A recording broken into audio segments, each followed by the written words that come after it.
لیکن سلام ہے ان کی گورنمنٹ کو کہ فوراً ایکشن لیا گیا، حالات کو فوری طور پر سنبھال لیا گیا۔ جہاں اتنی خوشی ہوتی ہے وہیں افسوس بھی ہوتا ہے۔ سوچتا ہوں کہ ہم لوگوں کے ملکوں میں کب ایسی تبدیلیاں آئیں گی، کب ہم لوگوں کے کنٹریز اتنے ترقی یافتہ ہو پائیں گے۔ خیر، اب بڑھتے ہیں ایک اور زبردست سے واقعے کی طرف۔ آج وقاص احمد ہمارے ساتھ اپنے انکل کا ایک واقعہ شیئر کر رہے ہیں جن کا نام اقبال ہے اور وہ کشمیر راول کوٹ کے رہنے والے ہیں۔ اقبال انکل کی زبانی ہی ان کی کہانی سنتے ہیں۔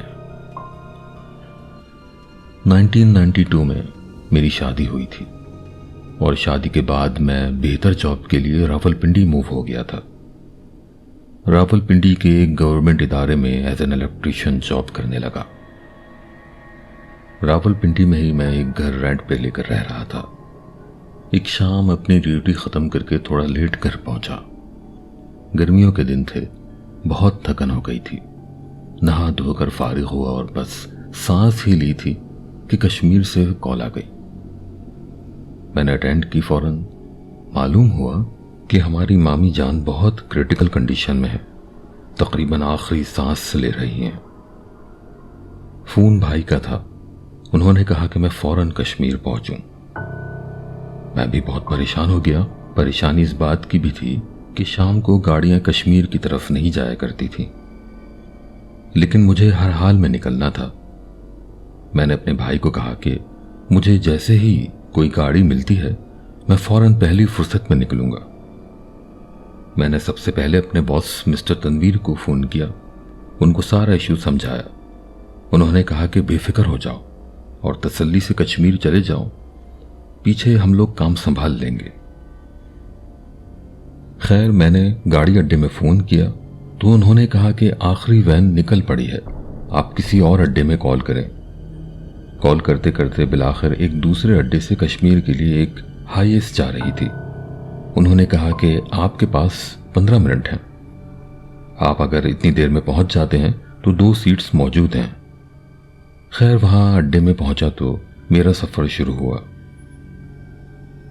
لیکن ویگن والے نے مجھے کہا کہ سر آپ کو راول کوٹ سٹی میں ہی اترنا ہوگا۔ میں نے کہا ٹھیک ہے، میرا گاؤں راول کوٹ سٹی سے تقریباً 1 گھنٹے کی دوری پر ہے۔ سفر کرتے کرتے تقریباً رات کی تاریکی میں اس گاڑی نے راول کوٹ کے اڈے میں مجھے اتار دیا۔ رات ہونے کی وجہ سے اڈا بالکل خالی پڑا تھا، وہاں کوئی بندہ نظر نہیں آ رہا تھا۔ میں نے اپنا سامان لیا اور وہاں سے پیدل چل پڑا۔ تقریباً 10 منٹ گزرے تھے تو سنسان ویران سڑک پر اچانک مجھے چہل قدمی کی آواز سنائی دی۔ میں نے پیچھے دیکھا تو ایک درمیانے قد کا شخص میری طرف آ رہا تھا۔ میں رک گیا۔ اس نے سلام کیا، حال وغیرہ پوچھا۔ میں نے بھی اس کا حال پوچھا اور کہا بھائی آپ کون ہیں اور کہاں جا رہے ہیں؟ اس شخص نے کہا کہ میرا نام رفیق ہے اور میں قریب ہی ایک علاقے میں جا رہا ہوں۔ میں راول کوٹ سٹی میں کام کرتا ہوں اور میں ہر شام کو یہاں سے واپس گھر جاتا ہوں۔ میں نے کہا کہ چلیے یہ تو اچھا ہو گیا، کسی کا سہارا مل گیا مجھے۔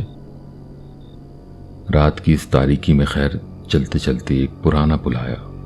وہ شخص مجھے کہنے لگا کہ بھائی مجھے حاجت ہوئی ہے، تو اگر آپ برا نہ مانیں تو میرا سامان پکڑ لیجیے، میں ابھی تھوڑی دیر میں ہی واپس آتا ہوں۔ میں نے اسے تسلی دی کہ آپ بے فکر ہو جائیے۔ اب وہ شخص جس نے اپنا نام رفیق بتایا تھا اپنا سامان میرے ہاتھ میں پکڑا کر چلا گیا۔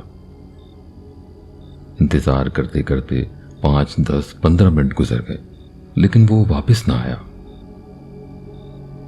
ابھی میں کھڑا پریشان ہی ہو رہا تھا کہ اس کا اور انتظار کروں یا اپنے رستے پہ چلنے لگوں کہ اچانک میں نے دیکھا میری طرف ایک جیپ آ رہی تھی۔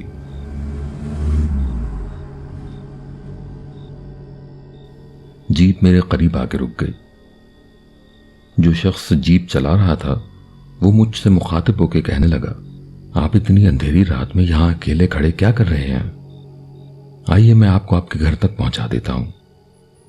میں نے کہا کہ وہ تو ٹھیک ہے لیکن یہاں ایک شخص میرے ساتھ ہے، ابھی پل کے نیچے گیا ہے، اس کا سامان بھی میں پکڑا کھڑا ہوں، جب تک وہ نہ آ جائے میں یہاں سے نہیں ہل سکتا۔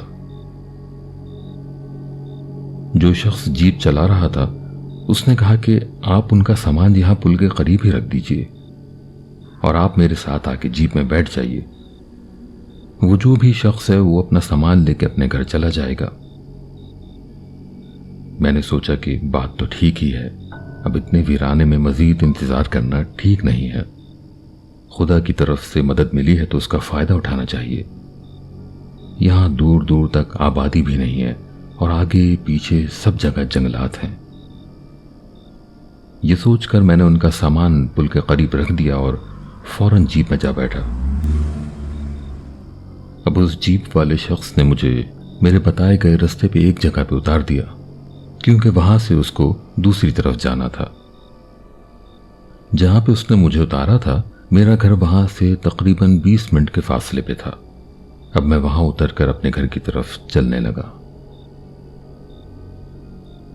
رات کا وقت تھا، بالکل ویرانہ اور سناٹا ہو رہا تھا۔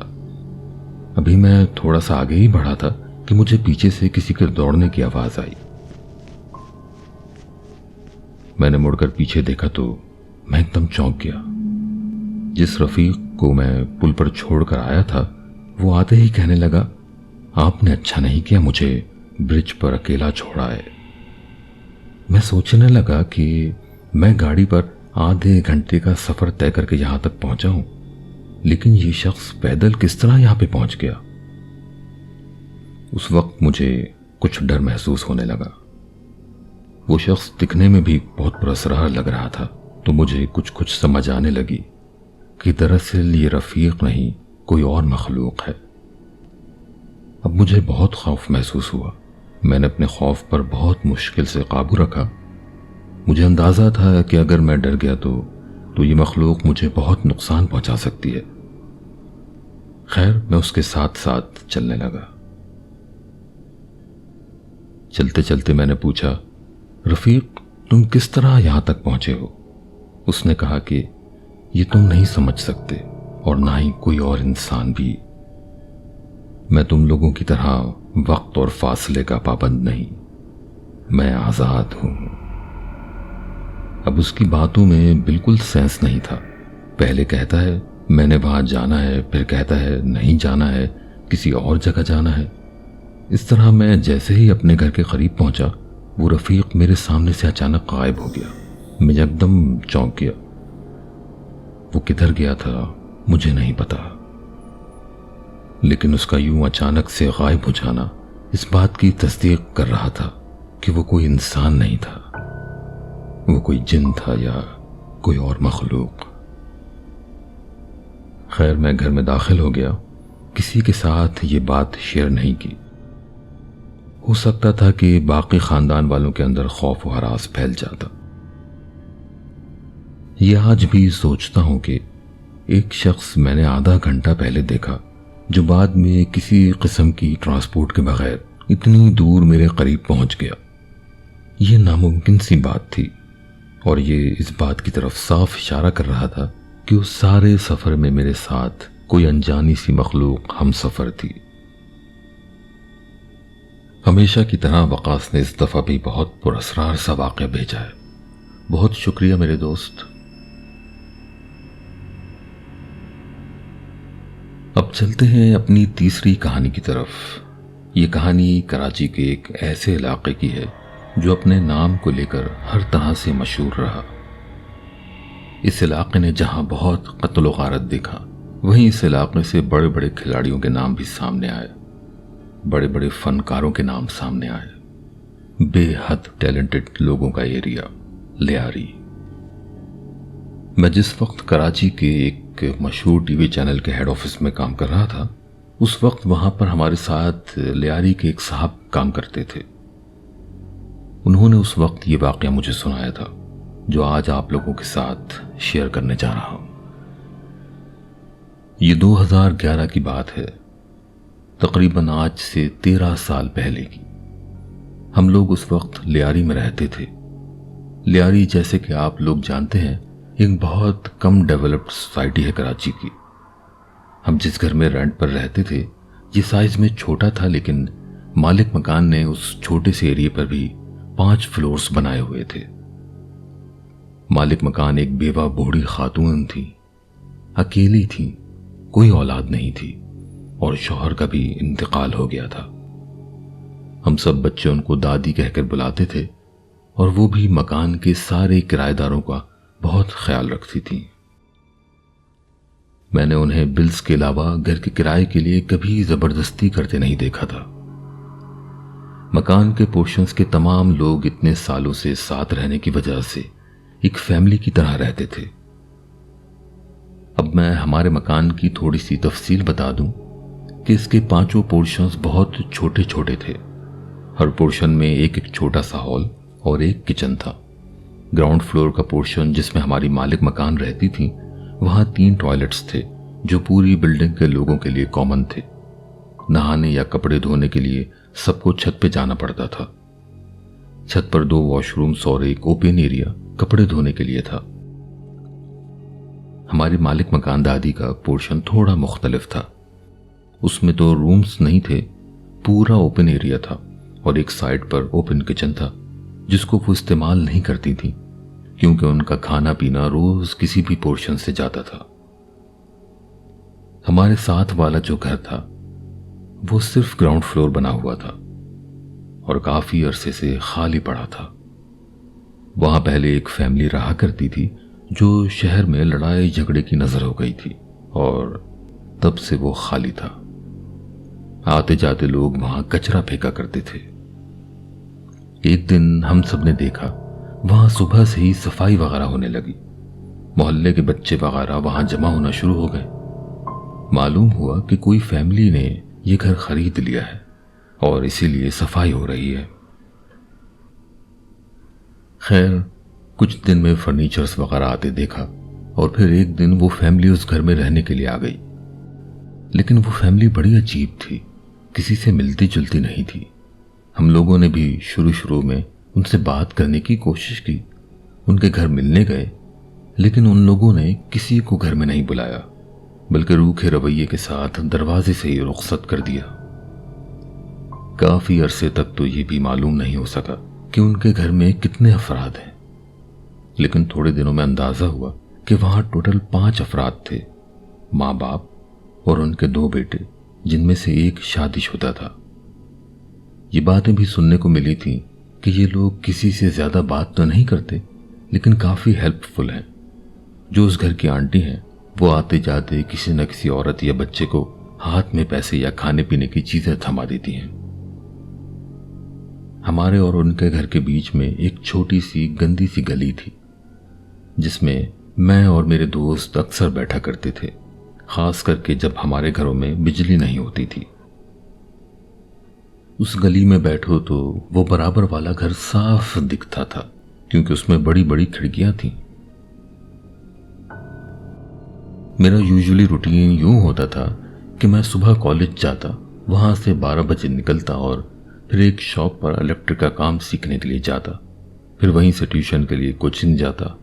اس طرح صبح جو نکلتا تو شام تک میری گھر واپسی ہوتی تھی۔ ایک شام ایسا ہی ہوا، میں کوچنگ سے پڑھ کر گھر واپس آیا اور کھانا کھانے کے بعد اسی گلی میں جانے کے لیے باہر نکلنے لگا تو اماں نے پیچھے سے آواز دی، شاید اس گلی میں مت جانا۔ اب میں ادھر سے مڑ کر سوالیہ نظروں سے ان کو دیکھنے لگا۔ اماں نے پھر اپنی بات دہرائی۔ میرا خیال تھا کہ ابھی گلی میں کوئی بھی دوست نہیں ہوگا، اس لیے میں ابھی بغیر کوئی بحث کیے شوز اتار کر اماں کے پاس جا بیٹھا۔ میں نے اماں سے پوچھا، آپ نے مجھے گلی میں جانے سے کیوں روکا ہے؟ پہلے تو وہ ادھر ادھر کی باتیں کر کے میرا دھیان ٹالنے لگی، لیکن جب میں بار بار اپنے سوال پہ آتا رہا تو کہنے لگی، یہ جو برابر میں نئے لوگ آئے ہیں ان کی بہو نے سوسائڈ کر لی ہے۔ جو نیچے مالک مکان دادی ہیں ان کے گھر پہ دستک ہوئی تھی۔ انہوں نے دیکھا تو برابر والوں کی بہو اسما کھڑی تھی۔ اس نے دادی کو کہا، آپ میرے پیچھے آئیے، اور دادی کا جواب سنے بغیر اپنے گھر کی طرف بڑھ گئی۔ دادی مشکل سے چلتے ہوئے اس کے گھر کی طرف گئیں۔ گھر کا دروازہ کھلا ہوا تھا، وہ اندر داخل ہو گئیں